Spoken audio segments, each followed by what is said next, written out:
Finally, the guide on stabbing people in the face and making them rage in chat it's here. There will be links in the description to all the main points of the video, so if you want to recap on anything or you want to skip to certain parts, then it'll make it easier for you to do that. It's going to start with the real basic stuff, and as the guide goes along, it's going to get more and more advanced. Most of the guide is going to be on walkway. It's just the best place to really demonstrate all the techniques and concepts I want to go through. It is a really good place to come on and practice and get used to the initial learning of the techniques as well. On top of using walkway, I am going to include a lot of in-game clips that I'll just demonstrate everything I need to demonstrate. I also have this little fella here, which was hidden in all the code, and I found him. Valve, you didn't hide him well enough. And this is a very special bot. He does exactly as he's told most of the time, and the bot just makes things much easier to demonstrate things.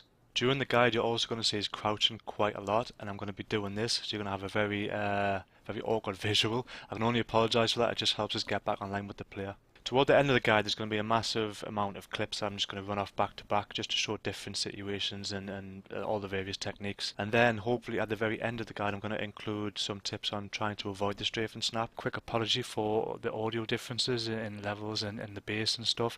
And I keep forgetting that I can't move my head, so I do that and it sounds like the fucking tax man's at the door. But hopefully for the next parts, it should be a lot better. In fact, no, it's going to be a little bit better because I don't want to build myself up too much because I've learned I'm never far from a fall, so leave it at that. So that's the intro out of the way. Now I'm going to move on to part one. Starting with the basics. To crouch, you press the CTRL key. To jump, you press the... No, I'm just joking. It's just a joke. Not really, but to jump, you press space key. The basic principle behind the strafe and snap is to make a player panic into thinking they're going to get side stabbed. So the initial strafe, that's what you're going for. He'll turn to try and block the side stab, and then you come back across on the other side and you've exposed his back. I'll give you 4 tips or walkthroughs in performing the strafe and snap, but first what I'm going to do is put some stance points. So when I'm face to face with the player, crouch calm, that's going to be the middle point. When I'm off to the right side, that'll be the right point. When I'm off to the left, that's the left. Really basic, but that's just to help with future explanations. Step 1 is the initial strafe, and this is the side stab part where you're making them panic. Now what I do for this is I set myself a little visual cue, and that's lining up the left shoulder with the left shoulder, and it just gives us something to work on. If you go too far with this, what will happen is you'll give the player too much time, so he'll turn like that, and because you know distance is time and all that shit, when you come back across, he'll have the time to turn again and block it. There is players who don't really know what a side stab is, so if you just strafe out a little bit, say that much, he's only going to turn enough just to smash your face in, you know, he just wants to see your blood. So when you come back across, you haven't made him rotate enough to expose his back. So going out to the shoulder alignment thing just ensures that they turn just enough, hopefully about that far, and then you know it'll just start to expose their back there. Step 2 is the strafe turn. It is a fast turn, but it must be a steady turn. So to help with that, just imagine for every little step you take back across, you're going to turn your mouse about an inch on the screen. So it's more like a segmented turn. So it looks something like strafe and turn, strafe and turn, strafe and turn, strafe and turn, and then when you speed it up, it's much more like a smoother transition like that. Some of the problems you'll have is that if you do this too fast, you'll turn too sharply and you'll just strafe into the player and you'll bump him. At this point, you'll completely mess the timing up and you will fail the stab by doing that.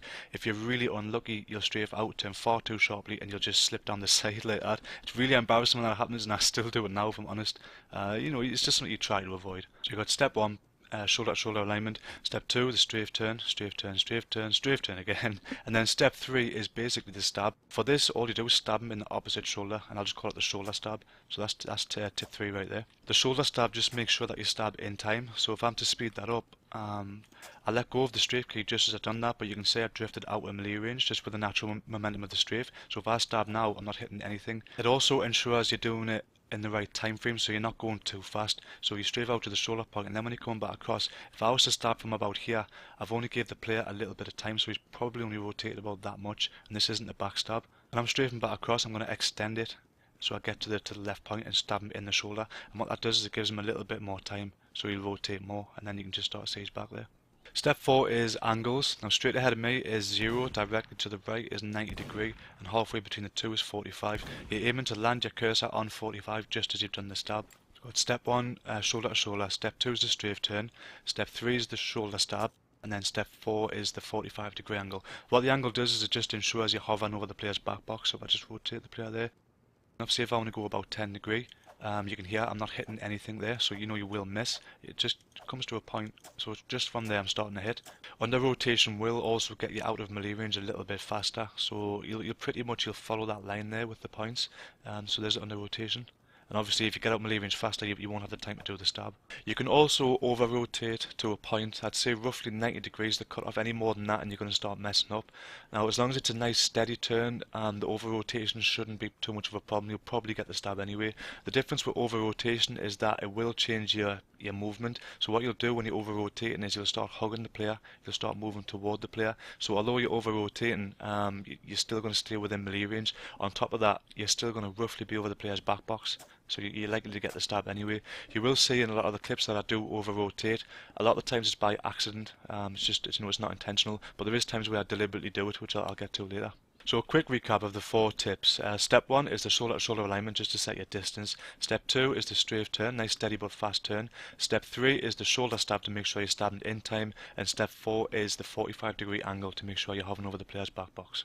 It's kind of intuitive, but on the opposite side you would strafe out to the left first. Try your best to let the right shoulder. I know it's more visually difficult because the shoulder's more offset, but you shouldn't struggle with it too much. And then you're going to come back across with your strafe turn, stabbing the opposite shoulder and forward in your 45. If you are new to the concept of the strafe and snap, you might be at this point kind of questioning why I'm stabbing in the opposite shoulder, because it doesn't look like a kill, you know what I mean? And that's to do with latency, which I'll get onto next.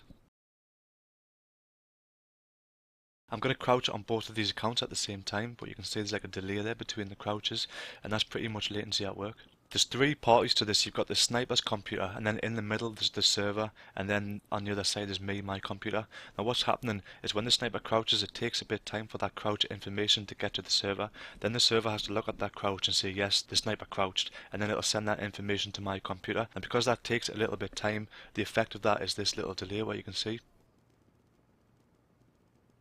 Everybody deals with the same latency that you're seeing on my screen. So the sniper on his screen, what he'll see is he'll be hitting the ground first and I'll be hitting the ground after him, because my crouch takes time to get to the server and then get to his computer. The most important part though for us is the server. So if you think of the server as the referee, and what the server will see is both accounts actually hitting the ground at the same time, and of course we are getting this slightly delayed version of the game. On a more comical note though, I kind of see the server as a banker. Like, he's got no problem taking everybody's money, but when it comes to passing it on, he takes his fucking time. I'll break down how that affects the strafe and snap now. You've got players' reaction times, and that's an important one to cover. So let's just say for the example, I'll give you like say a quarter of a second. That's the player's reaction time in this particular case. And then you've got the latency. So again, an example time frame, we'll just say the latency makes up for a quarter of a second. Players' reaction times pretty much enhances the effects of latency, so you can almost think of them as the same thing. You're left with half a second latency. I'm going to strafe out now to make him panic for the side stab. Because the sniper's got that latency, he hasn't realised that I've strafed out just yet. It hasn't updated on his screen yet. It's only when I start strafing back across to the middle point, it's about now it's updating on the sniper screen that I'm strafing out to the right. So he's basically one step behind. Now what the sniper's doing is turning as fast as he can to face that point where he thinks we are standing, and he's trying to block that side stab. Because we also have that latency, we aren't going to see him turning, so we are one step behind in terms of which way we can visually see him facing. I strafe across to the left point, I'm just about to do the stab. What the sniper now sees on his screen is us starting to strafe back across to the middle point. And this is why it looks like a face stab to them. So on the sniper screen, I'm just going to swap over. What the sniper sees on his screen, he'll be facing that way, and he's just starting to track we're back, and then he dies, and he sees us on the edge of his screen standing right here, and that's why it looks like a face stab. Where we are actually standing on our screen is we are standing right here, and we've just killed him. As the spy, what you're trying to do is you're trying to see through the eyes of the server. So you're going to go ahead of time from what you can see on your screen. And although we see this, what the server sees is that. And the server is like the referee, so if that's what the server sees and you stab at that point, you get the kill. The reason it can often look like this when you're doing the stab is because you can do the strafe and snap faster than that delay time. Now because of that, the server then doesn't get time to send you the information on which way the player was facing at the time of death. Sometimes you will get visual updates though, and to keep this as simple as possible, if you go slower than that half a second, the example time, the server then gets a little bit more time to send you some information, so you might see about that much rotation. If it was a little bit slower, you might see a bit more. If it was slower again, you might see the full sort of rotation on how far the player went. If you give the player too much time, then he'll start turning back and he'll miss the stab. Regardless of what you see on the screen, you would stab anyway. The only reason I'm telling you this is because you will see visual differences when you're doing this stab. Most of the time though, I do strive to get it looking like this because that means you're doing it in the fastest time frame, so you're not giving the player too much time to react and block it. But it is difficult to get it looking like this because it takes a lot of prediction. You've got to be able to predict players' reaction times and all the rest of it. So don't worry if you see this quite a lot of the time, that's fine. So all going to plan, this is what you'll often see at the time of death. It is quite off-putting at first, but it's also like a silver lining or a blessing in disguise because that's the exact same visual references that you'll get on the bots. Obviously it means you won't kill the bots because the bots won't turn, but what it means in the game is that visually you'll see this, which is the same visual representation on the bots, but what the server will see is that, and it'll be a kill in the game. So with all that shit out of the way, I can finally move on to some techniques. The first one is the most iconic, which is the very first strafe and snap that I ever seen, and I'm going to call this technique 1. So when I run up to a player, just as I was about to backstab, he turns around, and then you're left with this sort of situation. Hello mate. And from this point, this is when you would do the 4 steps that I've just shown you. Using this panel you can set the spawn arrow and put it in the middle of the spawn, and then you've got this light here and that light there. If you stand between them points online with the arrow, this will set you 45-degree angles. In the middle of that wall there is roughly a 45-degree angle on the right, and then the corner there is a 45-degree angle on the left. Now the first part is just to get used to the shoulder stab and the angles. If you hold your mouse still, you can see where you've landed. If you've landed roughly on your 45-degree angle, you know that's great. You can fall within a range though, so roughly 5 to 10 either side, not too bad. And the same with this side, you can have a rough range there. So once you've got it to the point where 9 out of 10 times you're falling on your 45-degree angle, you can then move on to the strafing speed. A little tip to help with that is when the bot bumps, I'm just going to tap the D key, go out to the right. So just tap it and it roughly sets your distance for you. Once you get used to the tap, it'll just set your distance for you, and then you can get straight back on the A key and come back across. I'll show you a quick one on the left side. So I'm just going to tap the A key here, and it'll roughly set me distance, and then I can come back across. And then when you speed it up, it looks something more like how I would do it. That's not too bad. Once you're happy with the angles and you're happy with the strafing speed, the final part is to then test your muscle memory and to test your timing ability. But for this, what you're going to do is let the bot bump you strafe out shoulder to shoulder. Once you've got your initial strafe point, you're going to completely ignore the bot. You're going to put your attention to the arrow up there throughout the rest of the maneuver. And then once you've done the stab, if you look back to where you've landed, if you've landed roughly on your 45-degree angle, that means you've now got the muscle memory, as long as you're doing that most of the time where you're landing on the right angle. That's the reason I gave you the shoulder stab reference and the 45-degree markers. It's just so you can build the muscle memory, but what you want to get it to the point to is where you don't need them. And this is something that I do in the game, you know, I'll get the initial shoulder to shoulder, and then I won't concentrate on the player. I will be looking at him, but I won't be sort of focusing, you know, and that's because I don't want to look at where he's facing, and that'll make us hesitate, and as soon as I start hesitating, I'll mess the stab up. So from the shoulder to shoulder point, I have the faith that he's going to turn, I commit to the stab, let muscle memory do the rest, and then hopefully he'll get the stab.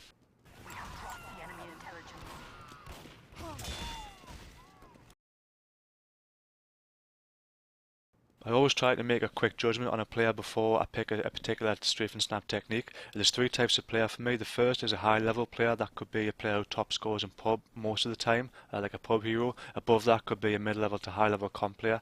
High level players in most situations will have really fast reactions. Spotting a high level player is basically looking out from killing lots of people, or if it was the likes of a medic, he'd be really spy away and he's very difficult to backstab. On the opposite end of the scale is low level players. They could be wearing the gibbous, they could be wearing the pyro vision goggles, or they'll be wearing very cheap to no cosmetics at all, and they'll be moving in a very WM1 style. Most low level players will have slow reactions. In between them 2 extremes is the average level player, and these are for me the most difficult to predict, because in one situation they tend to react quite slowly like a low level player, but in another situation they might react quite fast like a higher level player. If he has quite a decent set of cosmetics and he's not moving in a WM1 style, but at the same time he's not killing loads of people, then it's likely he's an average level player. It's very likely that all high level players will have the reactions to make technique 1 work, so when I strafe out he will be able to react in time, and then when I come back across I can see he's back.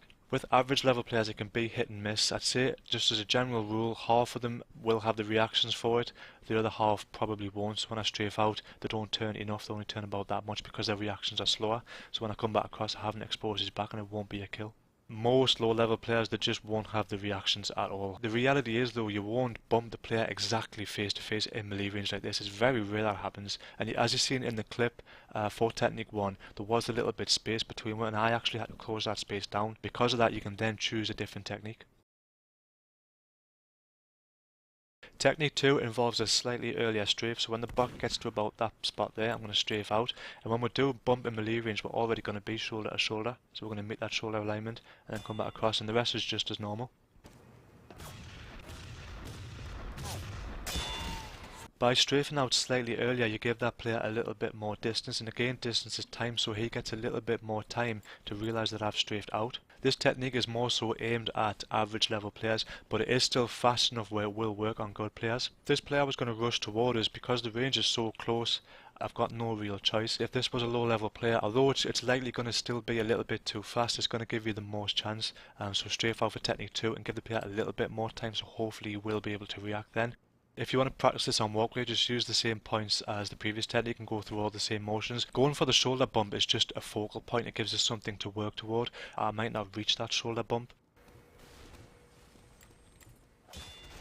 When you're practicing on the boss, so just practice going for the shoulder bump, and that'll keep you online.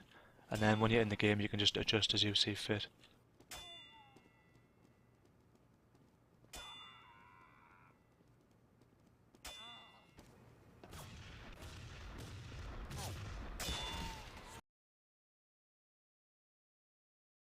Technique 3 is best suited for low level players, and it is really successful on average level players as well. And what it entails is basically strafing out earlier again. So when the bot gets to about that distance there, let's just assume the player's going to chase us in melee, and I've got this range to play with. I'll let the player get to that distance. Once he gets to that spot, I'll then strafe out, so he keeps on heading on in. Because he's had all that extra distance now, it's going to give him the time to react. So roughly when he gets to, let's say about there, he's now going to start figuring out that I've strafed out, and because I've given him that time to realise that, he's going to turn, and then of course because he's turned, I've now exposed his back and I can go for the kill.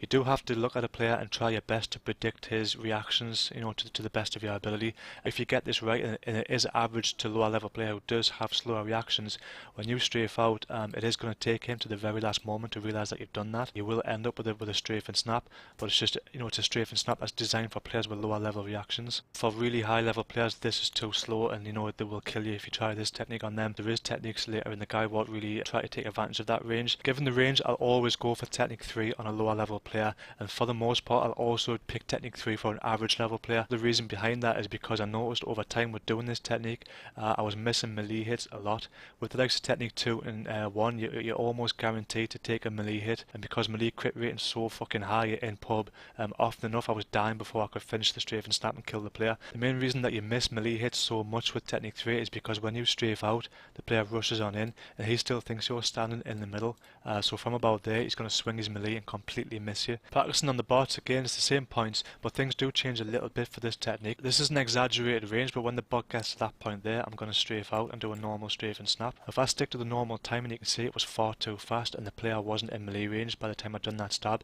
and you know that's because I've given that extra distance. So to account for that extra distance, what you do is when you get your initial strafe point, you pause on that point for a brief moment.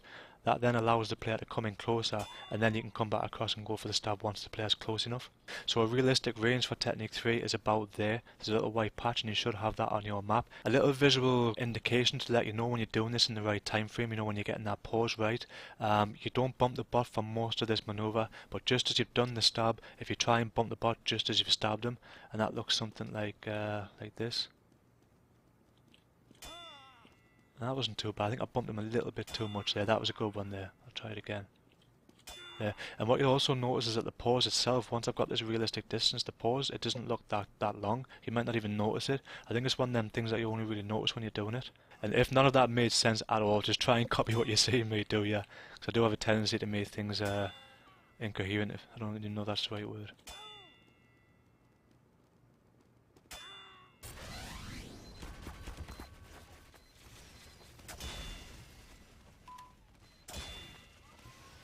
The final arrow phase, you know, you should have that muscle memory by now, so you shouldn't need to do that. But with this technique anyway, I always concentrate throughout the entire maneuver for this one, and that's because things can go wrong with this technique.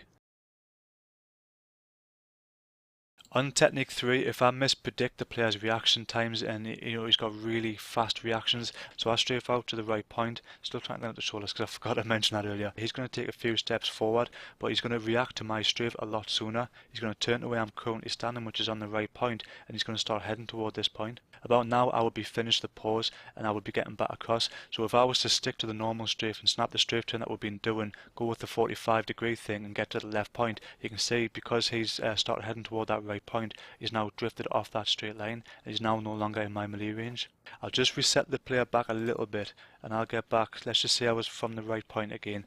When you get a bit more experience at the stab, I'll just move him forward. Nope. I knew I couldn't resist doing that. I fucked it up. That'll do. When you get more experience at this stab, you'll start to realize when this is going to happen. And then as you get, say, back to the middle point, instead of continuing to the left point, what I'll do now is a deliberate over rotation. Let's just say it's about 70 degree. I mean, I don't know if that's that. It is what it is. About 70 degree, I'm only going to hold the A key, and then that's going to drag us back in the melee range with the player. As I start getting online with the player, I'm going to have to start rotating more. So to about, say, 90, and I'm also still going to hold the A key, so I drift around a bit. If I felt like I could get the stab now, I would stab, but if I felt like it was a little bit too soon, I would keep on strafing. But what I would have to also do is keep on rotating, so you'd end up with something like that. A similar issue with much the same effect is that I give the player a little bit too much distance, so I strafe out when he gets there. I mean, again, I'm sick of saying it, but with the distance and time shit, it's going to give the player more time to realise that I've strafed out. And as a result of that, again, it's the same thing where he's going to take a few steps forward and then start heading toward where I'm currently standing. And of course, for that, it's the exact same fix. Another problem is that I could personally mess up in terms of the pause, so I strafe out to the right point but I don't pause at all. I mean, if at all, I might get back across far too early. I'm ready to actually stab now because I'm at the left point, I'm at my 45 degree, but the player would only be about there. And this, he's just nowhere near melee range right now and it's not going to be a kill. I could probably still hit him and get damage, but you haven't gave the player enough time to start rotating. And this will be the same fix as the previous two examples, but for this particular case it's looking at about 90 degrees, say, then hold the A key and then go for the stab whenever you think you can get it.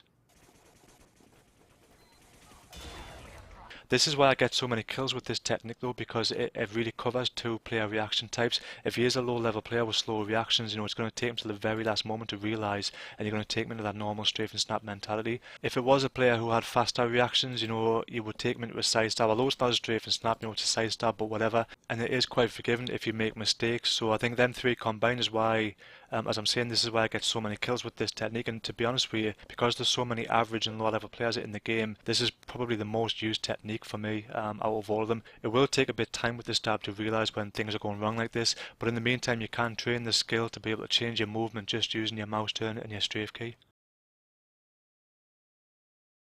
I have a little exercise that will really help you build that skill. I'll quickly run through it and then I'll explain what I've done. Oh, that was a miss. I'm trying to kill the bots here, but oh god. Yes, what a demonstration. That was amazing. On this side I'm only going to use the A key.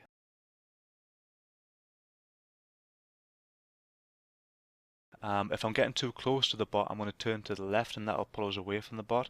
If I'm getting too far away and I want to get closer to him, I'll turn to the right and that'll drag us toward the bot. So the aim of this is to stab the bot, but I don't want to bump the bot, because in order to do that, it means you have to use that skill and that ability to be able to change your direction with your mouse and your strafe key. So try again. And I missed again. I missed again. I don't believe it.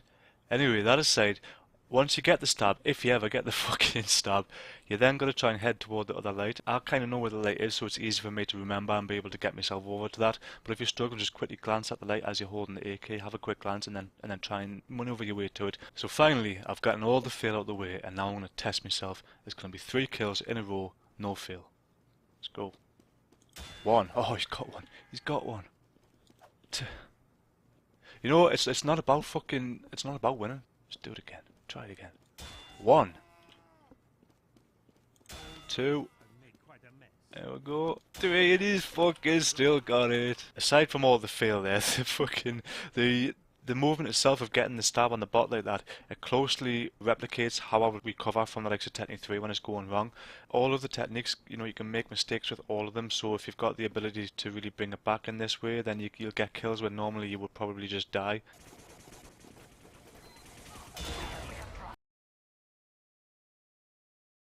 I'm going to remove the spawn arrow and then break away from using that set point there.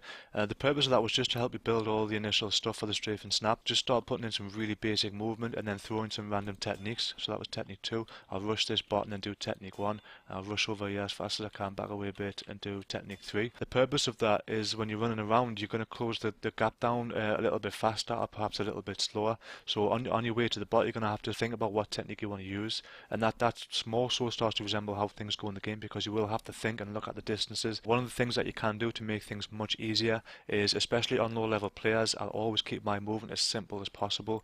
I'll just use the S key and back away nice and simple, then stop and do technique 3. And the purpose for that is because low level players will just chase you, they'll just track you and they'll run on a straight line, just WM1 style. So if you can keep them on that straight line, it makes it much easier for you to pick up your visual cues and then sort of finish the final strafe and snap.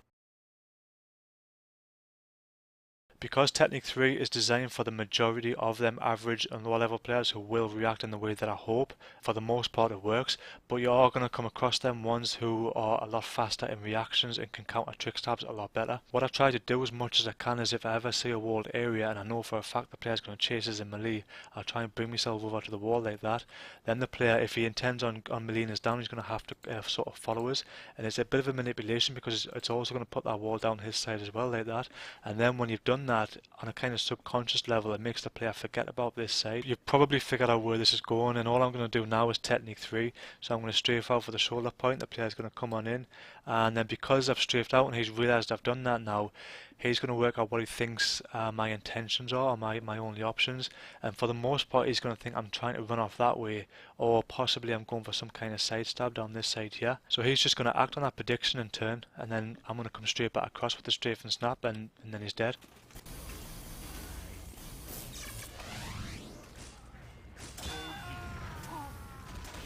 If it was one of them normal players, it's fine, he would die anyway regardless of having the wall there, but if it did happen to be one of them better reacting players, then he will, you'll bring him out into this movement a lot more willingly. The second clip that I want to show you for this is quite an old clip, but it's basically I fucked up and the medic reacted a lot faster than I anticipated. Because I went a bit slower though, it just shows you how far that player rotated.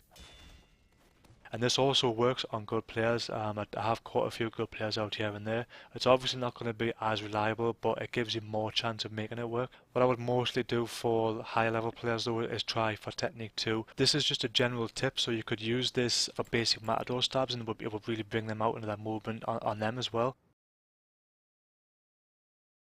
The more time you spend on walkway, the better it'll be for you when you're doing it in the game, but you want to go and get kills eventually, no doubt. If you want some advice on where you can go to improve a lot faster, I'll give you some on that. Instant respawn turbine is where I would say to go.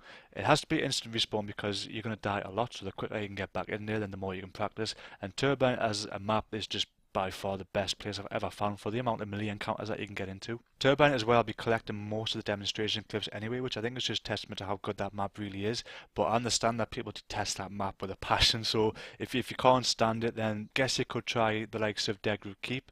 It's not really a great map in my opinion, but you might find otherwise. Or you could try like a King of the Hill map, but try and make sure it's instant respawn. You have to be a lot more obvious as a spy because you want players to chase you in melee, so it's no good going on there and trying to be like a traditional backstabbing spy and trying your best to stay alive and all the rest of it. If you use the dead ringer and use the stock knife, I'll give you a few ideas of how you can force yourself into them situations. If you get to an engineer's nest and the engineer then cottons on to you being a spy, for all you might not be able to sap the sentry, if you go for the strafe and snap anyway, although you might die just after you get the kill, it doesn't really matter, you're just trying to practice the stab itself. If there was a bit of space between the engineer and the sentry, you could try and sap the no. Fuck. You can't sap engineers. Oh my god.